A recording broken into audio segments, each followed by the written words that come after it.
We have Dino Titaro, President and CEO of TSX-listed Carpathian Gold, a mineral exploration company with 2 focused gold projects with the goal of producing gold in 2012. Hi Dino, could you just give us an outline of your portfolio for Carpathian Gold? Sure, will do, Sandra, and hello to you. Carpathian Gold is a very advanced exploration company, as I would classify it.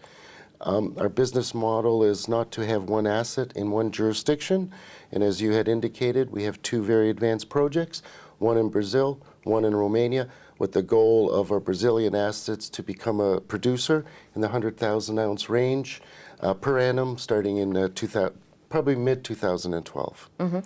So to help us understand your aims and objectives, could you outline your vision for 2010 and beyond? Okay, well, there's only a month left in 2010, so have a good time, I guess. Sure, no, we're, for the balance of 2010, our goal is to finalize a feasibility study that has been underway for Brazil.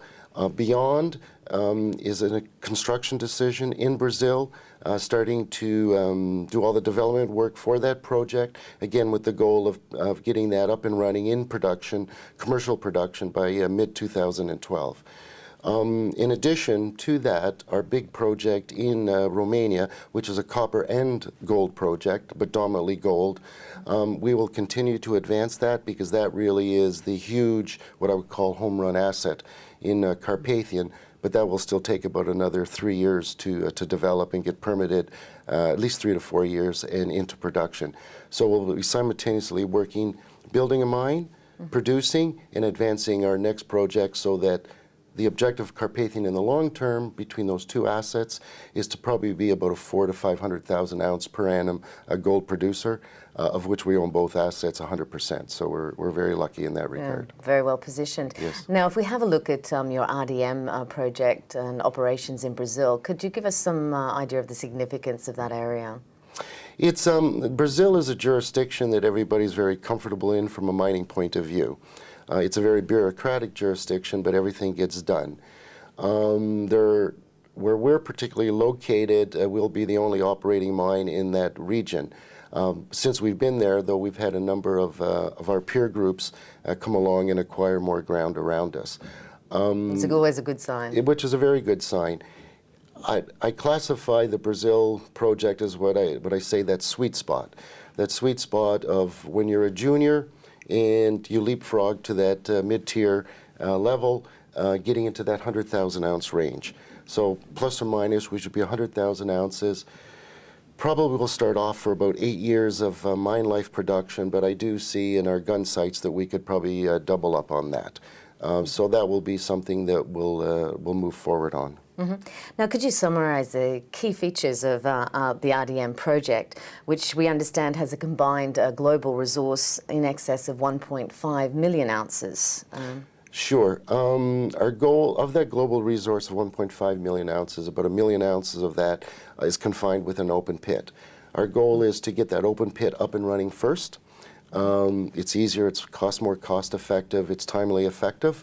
Then additional to that, there'll be an on-strike extension to that open resource that we plan to develop, and there's also an underground resource that we plan to develop, and that's why I make this statement. All goes well, the open pit resource will be plus 8 years, and then hopefully we'll double up on that by those other extensions along strike and down dip. Okay, and so to get the open pit into production, what's timeline are we looking at? We've already started some of the construction, essentially, even though we haven't officially declared a construction decision. It'll take about 16 to 18 months to develop in that category. So that's why we're starting it now. Again, assuming that what always can go wrong will go wrong, but assuming everything works smooth, I'll call it the latter half of 2012, we'll commence production. Okay. Now, if we look at RVP, the Ravina Valley project, could you give us some idea of what's going on there and the prospect of licensing there? Sure. We've been, as the name indicates, Carpathian. This is where we started, was in Eastern Europe, Eastern Central Europe, and then from there we expanded to Brazil. We've been working on that project for a few years. That project to Carpathian we're very proud of. That is a discovery. That was not known. It's not an old legacy mine or anything. That project hosts almost 11 million gold equivalent ounces, of which about 7 million is gold and 1.5 billion pounds of copper. That project there, we still need about another 3 to 4 years. Because it is a discovery, we need at least 3 years of baseline studies from an environmental point of view, working on the permitting, etc.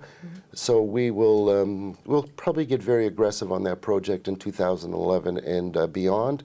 That project, an initial study we've done and we've released to the public, will generate about 340,000 ounces of gold equivalent per annum. So it's a generation long. It's almost 20 years. Okay, so when it does, wow, and so when it does start, then you it's really a big will, one. yeah, Yeah, exactly. Mind you, it's about 10 times the capital cost to build that one than Brazil. Yeah, and so if we look at, could you just give us some mention about the copper that you also have with RVP? Sure. The copper, what we do in Romania is we'll be making a copper concentrate. Romania has a history of base metal mining and producing copper concentrate. So from an environmental, social, political point of view, it's a very easy process.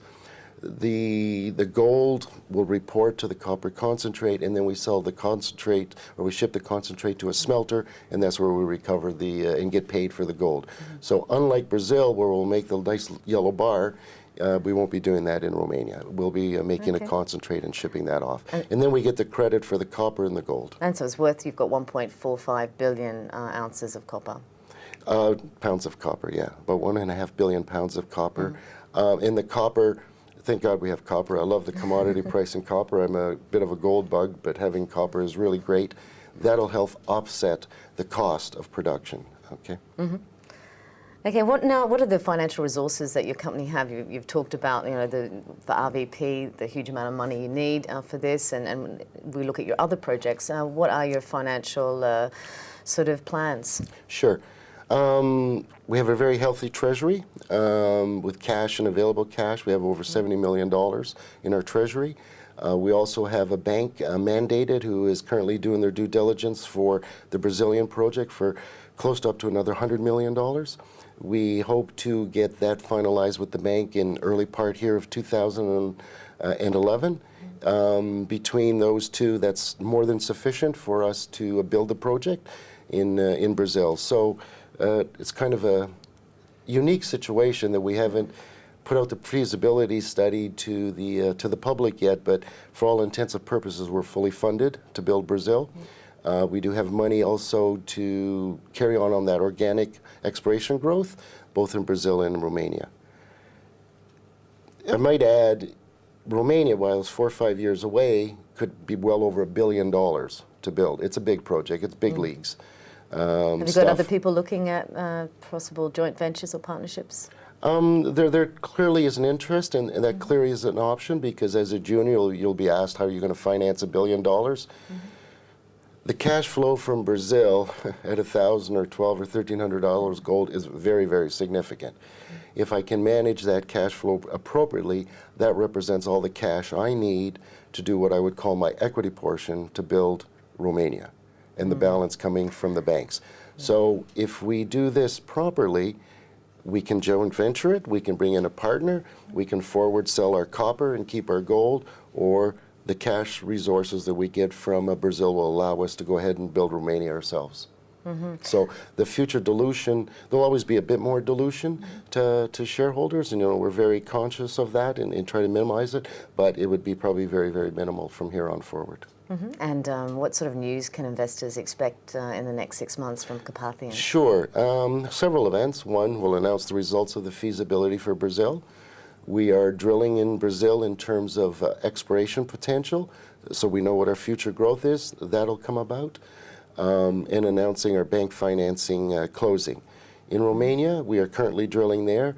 We have put out what I would call some monster holes in Romania. They're very, very impressive. That program is ongoing, and you'll be able to expect more drill results from Romania. One other thing we are doing is we're handing to the Romanian government by the end of this year all the documentation to convert our license in Romania from an exploration license to a mining license. That's significant. That's very significant, and quite frankly, we'll have been the only foreign company in the precious metal space in Romania to achieve that. And we should be awarded that license, if all goes well, the first quarter of next year. Mm-hmm. Thank you very much, Dino, and we'll be watching Carpathian Gold. Thank you, and thank you for the questions and the time.